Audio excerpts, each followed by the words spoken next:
Richard Dunn.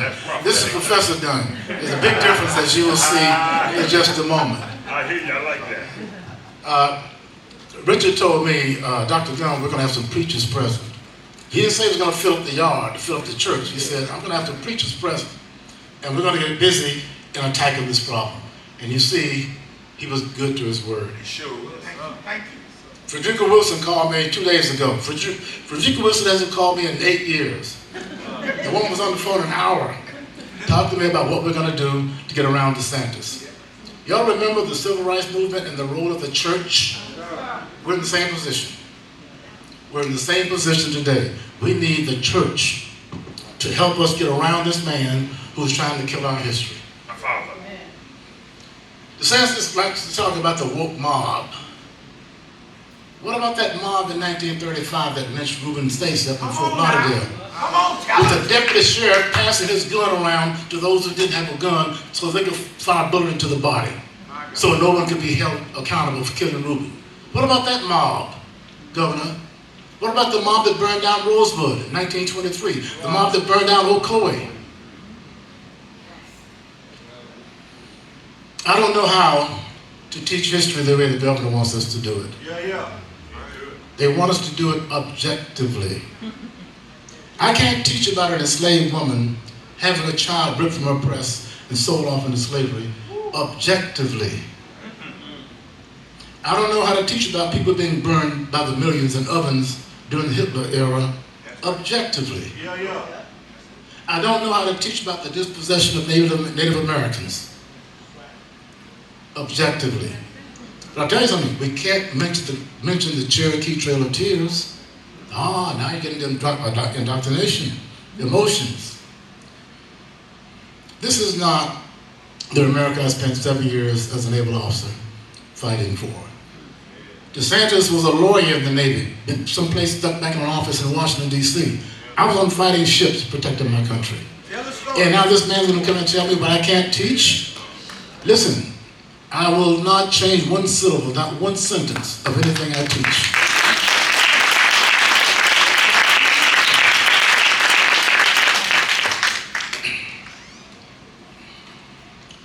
This is not about African American history.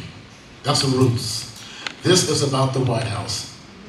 This is about this man trying to get the most rabid right-wing aspects of his party behind him before Trump gets them all. So they're fighting over the garbage in the Republican Party so you can wrap that up and then go into the convention and possibly get the nomination. This isn't about us, it's about power. Don't be deluded. Now, will this fly in Pennsylvania? Will it fly in Ohio and Michigan? I don't think so. We'll find out. But this man is going to ride this horse all the way to the White House if we let him. If we let him. If we let him. If we let him. My guess is that this man has touched a nerve in America. Look, there's been the white folks in this room that's black. Most people in our country, most Americans do not, white or black, conservative or liberal, do not want the government telling professors what to teach or how to teach it. That's not American. That's how Hitler did it. That's how Stalin did it. That's how Castro did it. This is not American.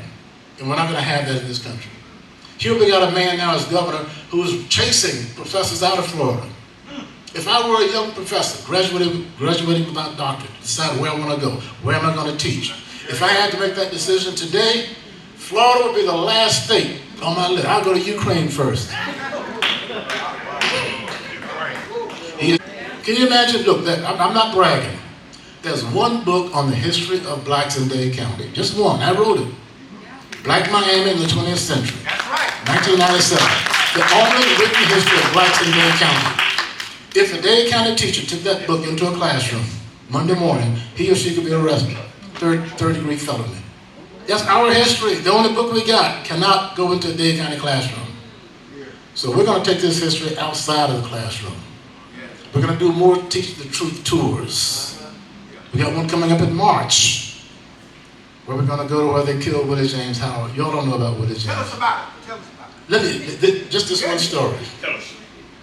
Willie James, every time I go to this boy's grave in Live Oak, I come back with him in the backseat of my car. Willie James was 15 years old in Live Oak, Florida. And he was smart. They let him work in the drugstore downtown, delivering medicine. That was unusual for a black kid to get to do that. Willie James Howard made a mistake. He fell in love with a white girl in that store that he worked in. And he wrote her a letter. The sort of thing that 10th graders write. I love you, you love me, don't tell anybody. And her daddy got it. Took 2 other white men. They went to this boy's house. By this time he heard that they were after him. He's clinging to his mama's knees, and they take him at gunpoint to where his father worked at a lumber yard. Put his father in the car at gunpoint.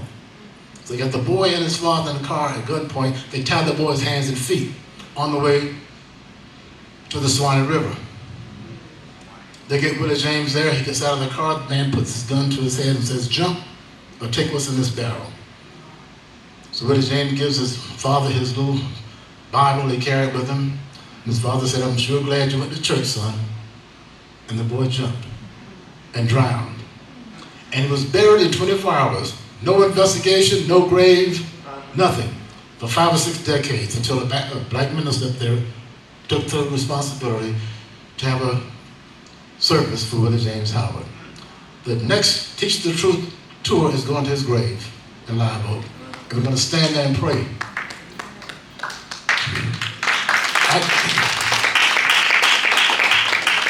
What we're trying to do with these tours, at no cost to anybody who takes them. We take a parent and a high school kid, or a parent and a grandparent on these tours at no cost to these places, so they can walk the ground, feel the spirit, connect with the ancestors, come back home and tell the stories, and pass them along around the Christmas tree, around the Thanksgiving table. We're going to keep doing that. This governor will not stop our Black history being taught. He will not stop it. But